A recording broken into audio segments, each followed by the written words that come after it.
Assalamualaikum warahmatullahi wabarakatuh. Teman-teman kembali lagi di channel YouTube saya, Khairun Imam. Gimana nih kabar kalian, para ternak Mulyono dan juga anak-anak jenderal? Semoga kita semua selalu diberi kesehatan dan juga kemudahan serta kelancaran rezeki dari Yang Maha Kuasa, teman-teman ya. Dan di video kali ini, sepertinya kerinduan saya sudah terbayar lunas, teman-teman. Kenapa?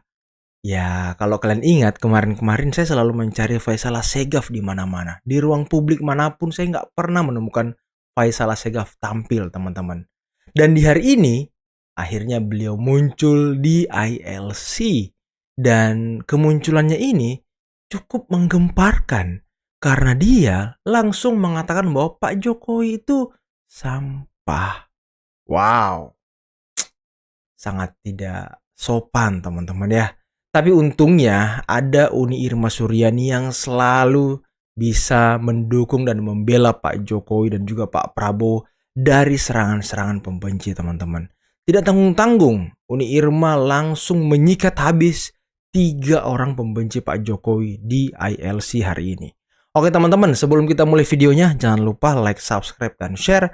Dan tanpa perlu berlama-lama lagi, mari kita mulai videonya berikut ini.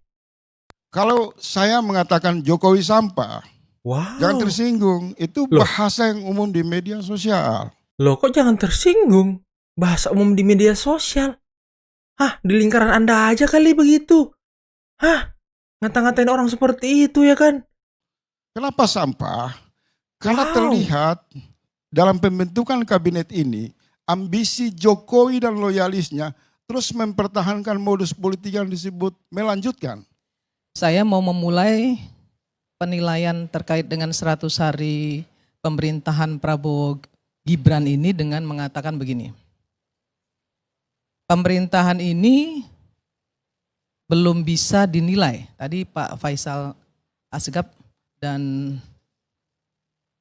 adik saya Haris bilang begitu. Emang belum bisa dinilai. Kenapa? Program kerja itu baru bisa berjalan secara maksimal dan efektif kalau anggarannya sudah ada. Nah, anggaran DIPA dari Kementerian Keuangan itu baru keluar di pertengahan Januari. Jadi nggak bisa juga kita bilang bahwa begini begana, begini begono. Menurut saya itu nggak fair. Itu yang pertama. Nah, kalau yang kedua terkait komentar Jokowi lagi, orang korengan aja Jokowi yang salah itu ya. Saya heran gitu loh. Orang Ya, orang korengan Panuan, Jokowi orang yang korengan salah. Jokowi yang salah. Mungkin ya, mungkin. Nanti kalau dia jatuh dari sepeda, yang salah Pak Jokowi juga nanti tuh. Panuan Jokowi juga yang salah. Nah, Aduh. saya mau kasih tahu gini, Pak Faisal sama Haris. Jokowi itu hebat. Bagi saya dia presiden yang sangat hebat. Hebat banget. Kenapa? Presiden sipil, orang sipil bisa jadi presiden Republik Indonesia 2 periode. Betul. Itu luar biasa, belum ada di Indonesia. Selama ini yang kuat itu kan selalu Militer. TNI. Ya. Presiden yang kuat ya, mulai Soeharto, SBY, itu TNI. Nah, dan faktanya teman-teman, hanya Pak Jokowi lah presiden yang berasal dari kalangan sipil itu bisa menuntaskan 2 periode kepemimpinannya, teman-teman. Nggak ada gejolak. Wajar TNI di belakangnya. Bung Karno lebih lama. Nah, kalau Jokowi ini sipil loh. Kalau Bung Karno itu pengecualian. Iya, itu masa Bung Indonesia baru Karno? merdeka. Ini Karni Ilyas langsung nyamber-nyamber juga ya. Bung Karno kan ya belum ada pemilihan umum gitu. Nggak bisa kita sandingkan Nggak Bung nggak Karno peer to dengan peer. kondisi saat ini. Nggak fair. Tidak apple to apple, Om. Nah, saya mau bilang gini, ini sebenarnya hebatnya Jokowi adalah hebatnya PDIP. 2 periode harus diakui. Sipil mampu menguasai negara ini 2 periode itu luar biasa. Terus kalau tadi Haris bilang soal demokrasi di era Jokowi, kalau menurut saya demokrasi di era Jokowi itu malah kebablasan. Kenapa saya bilang kebablasan? Rocky Gerung bisa mengatain bajingan tolol sama presiden. Kemudian Faisal Assegaf bisa ngomongin presiden macem-macem. Ferry Amsari bisa bikin dirty provokator. Dirty provokator Kemudian ya kan. apa namanya? Aduh, kalau dipidana zaman Soeharto lebih parah lagi. Zaman SBY teman saya Ferry Juliantono juga di penjara. Jadi nggak usah terlalu cengeng juga lah jadi aktivis. Ya. Saya ini pernah jangan juga loh ya. cengeng. Saya pernah dipecat bahkan dari posisi saya di Pelindo. Pernah dipecat saya karena saya demo. Tapi saya nggak mau cengeng, cemen. Itu yang kedua. Ntar dulu, sabarlah. Sabar. Lu ngomong aja gua perhatiin, gua diem, ya kan? Gua dalemin gitu, Fer. Keren banget yang Bu Irma ya. Saya agak-agak risih sebenarnya ya. Kalau bicara soal Jokowi itu seolah-olah Jokowi itu apa namanya virus yang harus dihabisin gitu. Iya. Saya heran gitu ya. Harus diingat juga bahwa Prabowo menang itu karena dia belajar dari Jokowi. Prabowo menang itu karena didukung Jokowi. Kalau nggak didukung Jokowi nggak menang. Itu diakui sendiri oleh Pak Prabowo. Tapi bukan berarti kemudian Pak Prabowo itu jadi bonekanya Pak Jokowi. Jangan dihina lah Pak Prabowo.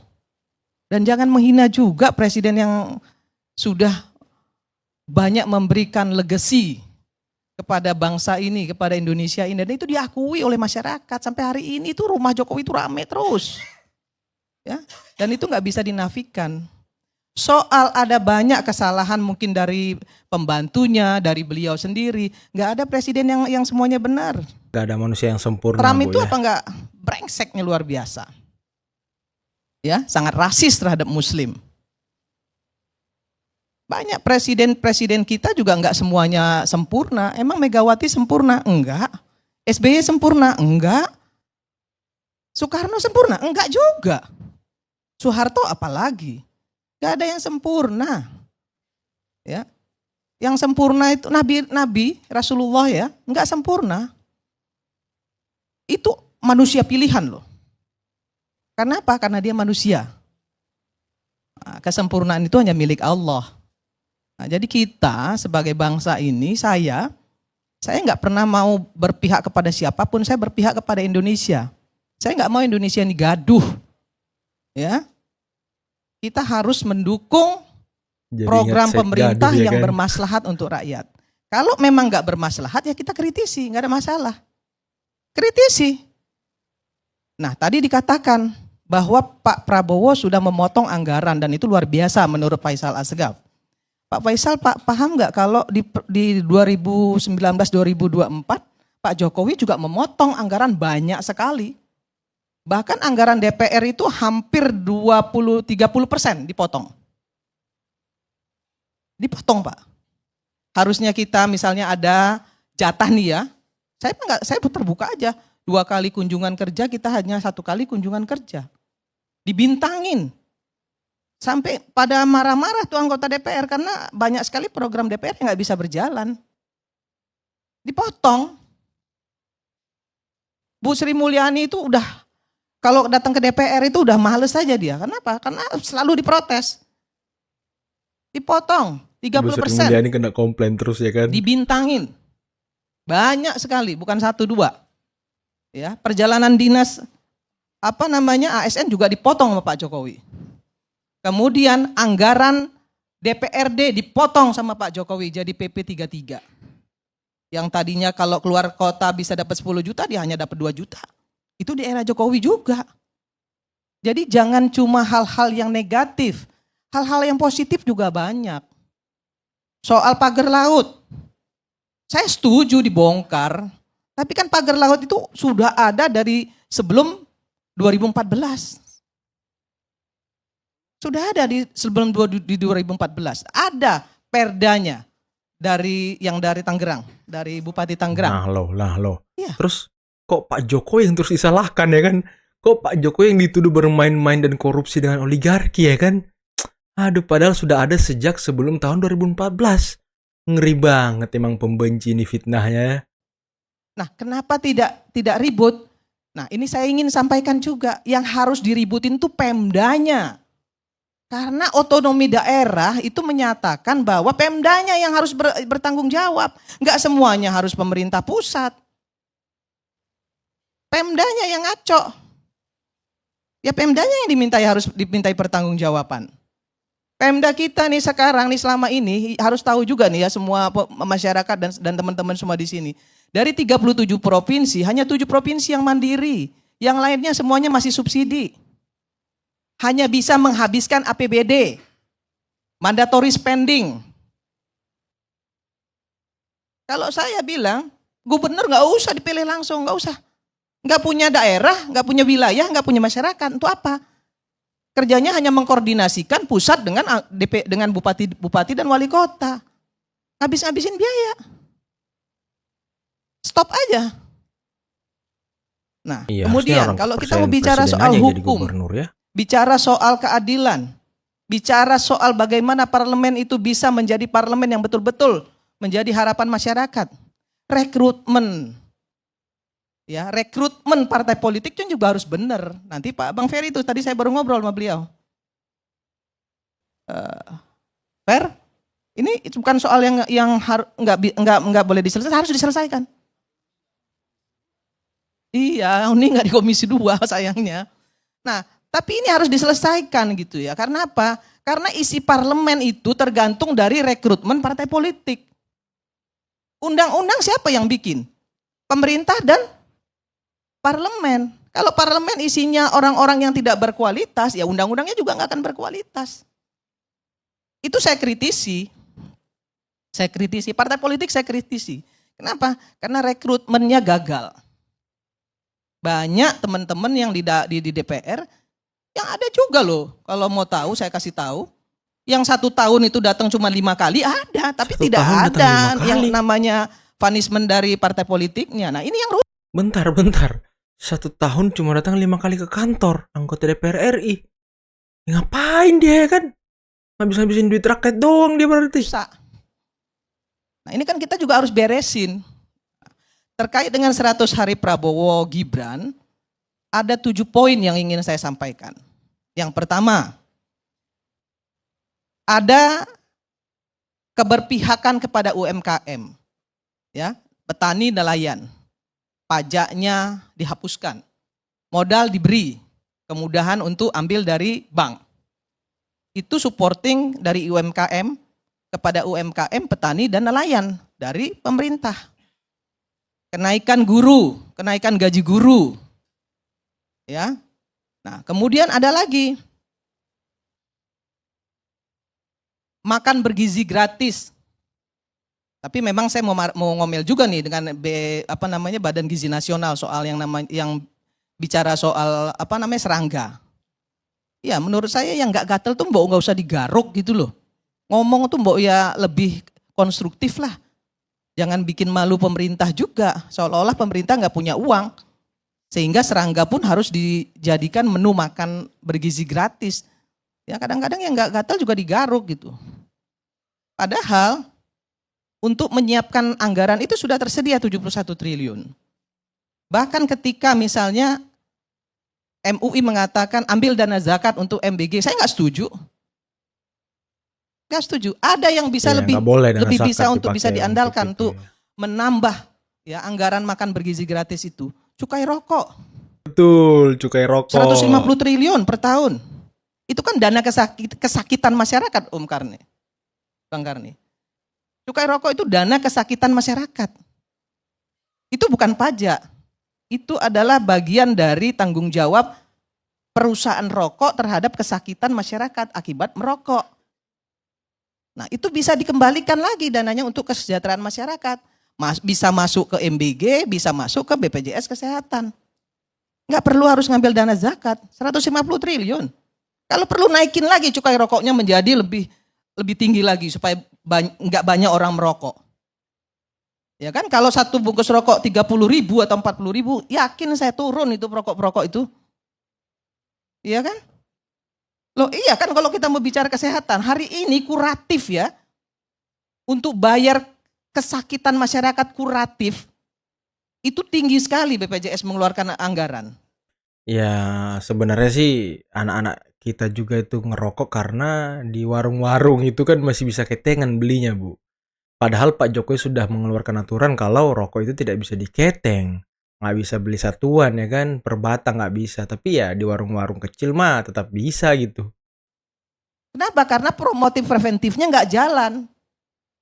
Rokoknya dibiarkan, mau rokok elektrik, mau rokok kretek, rokok semua berjalan. Sampai anak kecil pun bisa beli rokok. Promotif preventifnya nggak jalan. Maka saya bilang dengan Menteri Kesehatan, ya kerjanya yang benar dikit lah. Karena yang begini-begini ini yang bertanggung jawab Kementerian Kesehatan. Promotif preventif nggak jalan sehingga kuratif tinggi. Nah, Pak Prabowo meminta kepada Menteri Kesehatan untuk bisa melakukan promotif preventif, mengurangi kuratif, maka diberikanlah yang namanya kontrol, cek, ya, cek up gratis untuk masyarakat. Iya, cek Yang kesehatan berulang gratis ya. tahun didahulukan. Tapi yang nggak berulang tahun pun selama 2 periode Pak Jokowi juga sudah berjalan di BPJS. Ya, setiap orang boleh melakukan cek, ya, cek darah, cek kolesterol, cek tekanan darah, nah, kemudian satu lagi asam urat. Itu sudah gratis oleh pemerintah selama 2 periode. Itu harus tahu loh, seluruh masyarakat dan kita semua harus tahu. Sudah terlalu banyak yang diberikan pemerintah sebenarnya. Nah, hanya saja banyak juga program-program pemerintah itu tidak terkomunikasikan ke publik dengan baik, Noel. Kenapa? Karena juru bicara presiden, juru bicara istana itu tidak melakukan pekerjaannya dengan baik, sehingga masyarakat tidak paham, tidak ngerti apa yang sebenarnya ada fasilitas-fasilitas yang diberikan oleh pemerintah, ya kan? Bilang bansos, dikira bansos itu hanya bagi-bagi beras, enggak. Sebenarnya namanya Perlinsos, perlindungan sosial yang diberikan pemerintah Jokowi, dilanjutkan oleh Presiden Prabowo. Apa? Subsidi listrik, subsidi BBM, kemudian ada yang namanya jamban sehat, ada yang namanya bedah rumah. Itu semua ada. Ada yang namanya BLK komunitas. Wah, banyak sekali yang diberikan pemerintah sebenarnya kepada rakyat. Mungkin kalian di sini semua nggak tahu itu. Saya tahu karena saya di bawah. Dari komisi saya aja, ya saya mau kasih tahu, yang diberikan pemerintah itu sangat banyak sekali. BLK komunitas, ya, kemudian jalan setapak untuk desa, itu dari Kementerian Tenaga Kerja tuh, tenaga kerja mandiri. Ya, belum lagi pendidikan vokasi untuk anak-anak SMA, ya, yang diberikan Kementerian Tenaga Kerja. Masalahnya, banyak banget ya bantuan-bantuan pemerintah itu. kekurangannya di mana? Kekurangannya ketika BLK komunitas itu dibuat, selesai dibuat, diberikan peralatan, selesai. Pemerintah tidak memberikan lagi supporting untuk bagaimana BLK ini bisa bertahan. Ya, sumber daya manusianya untuk mendidik anak-anak ini selanjutnya itu dibiarkan menjadi tanggung jawab penerima. Nah, sementara penerimanya tidak punya anggaran untuk melanjutkan BLK komunitas ini. Itu Noel. Itu menjadi tanggung jawabmu besok. Ya. Nah, terkait lagi dengan misalnya kemarin ada penembakan nelayan, ya, bukan nelayan. Oh, ini yang dilakukan TKI Indonesia Malaysia, ya. oleh Malaysia. Apa yang kau kerjakan, Noel? Ini parah sih ini. Kau harus minta pertanggungjawaban Malaysia loh. Kalau mereka bersenjata boleh ditembak. Kalau mereka nggak punya senjata, memang nggak boleh dong mereka main tembak-tembak begitu saja. Ini kedaulatan negara loh ya. Nah, Anda harus tahu itu, dan itu harus ditindaklanjuti. Marwah bangsa itu. Banyak lagi sebenarnya yang ingin saya sampaikan di sini, bahwa kita semua ini harusnya bersyukur. Nah, kalau ada banyak yang belum terselesaikan dari program pemerintah, itu bukan penipuan. Karena apa? Ada program jangka panjang, jangka pendek, jangka menengah, kemudian program prioritas. Nah, kalau ada program yang belum terselesaikan karena waktu, karena anggaran, itu bukan penipuan. Wah, presiden menipu. buktinya program kerjanya yang gini belum selesai, yang ini belum selesai. Ya nggak bisa selesai juga kalau cuma 5 tahun. Nah, yang begini-begini harusnya kita sama-sama duduk. Ya, teman-teman semua memberikan masukan tadi, bagi saya itu penting. Kenapa? Karena pemerintah yang absolut, yang terlalu absolut juga pasti nantinya akan jadi diktator. Dan nggak bagus, nggak ada yang kontrol. Jadi harus ada kontrol sistem yang efektif juga dari kita-kita ini. Tetapi saya ingin sampaikan juga yang konstruktif lah. Jangan dikit-dikit Jokowi, dikit-dikit Jokowi. Saya bukan mau bela Jokowi, tapi kalau semua masalah kayaknya ditimpahin dengan Jokowi, kok kayaknya Jokowi ini Kayaknya semua salah Jokowi. kayak ya. sampah gitu loh. Ya. Yang bilang sampah tapi siapa tadi? Oh gitu. Masalah Oh berarti Segaf. Anda sampah dong ya. Wow. Jadi- wow. Sebentar Pak. Ya nggak apa-apa sebentar. Saya kan Nanti nggak saya kasih menyebut waktu. nama Bu Irma tadi kan. Saya bicara dengan pandangan yang umum saja. Ya. 3 kali sebut Oke. nama saya. Pandangan Oke. ya kan? Nanti Bisa nanti saya ada, nanti sambung. ada waktunya lagi kan setelah ini. Saya belum Lebih selesai Pak. 15 menit ini Bu Irma. Belum. Saya hitung. Coba Belum. lihat jam dulu. Sebentar lagi, 1 menit lagi. Dihitung loh. 1 menit lagi. Saya ingin sampaikan kepada kita semua, 100 hari Presiden Prabowo Gibran ini menurut saya sudah cukup bagus. Sudah cukup konstruktif. Kalau ada yang masih kurang, wajar-wajar saja. Nanti kita lihat ke Iya, depan, baru kita 100 kawal hari, bersama. ya kan? Karena anggarannya baru turun di pertengahan Januari. Udah Dan stres itu juga masalah belum Segaf, ya kan? semuanya cair. Ya kan? Karena seluruh program kerja, kebijakan dan lain sebagainya tidak akan pernah berjalan kalau tidak ada anggaran. Nah, mungkin itu dari saya. Oke teman-teman, itulah tadi video yang sangat luar biasa bagaimana Ibu Irma sepertinya ya memberikan penjelasan yang sangat jelas, konkret kepada para pembenci Pak Jokowi, utamanya Faisal Segaf yang sepertinya mulutnya nggak bisa direm memang Faisal Segaf teman-teman ya. Selalu ya membuat hal-hal kegaduhan dan segala macam, merendahkan orang.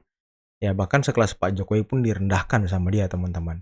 Ya kita bersyukur masih ada Ibu Irma Suryani, Uni Irma yang selalu bisa memberikan pencerahan, selalu bisa memberikan pendidikan politik yang baik kepada masyarakat dengan kalimat-kalimat yang sopan. Bagaimana juga beliau selalu membela Republik ini, membela Pak Jokowi, membela Pak Prabowo dan segala macam dari orang-orang seperti Faisal Segaf dan kawan-kawan.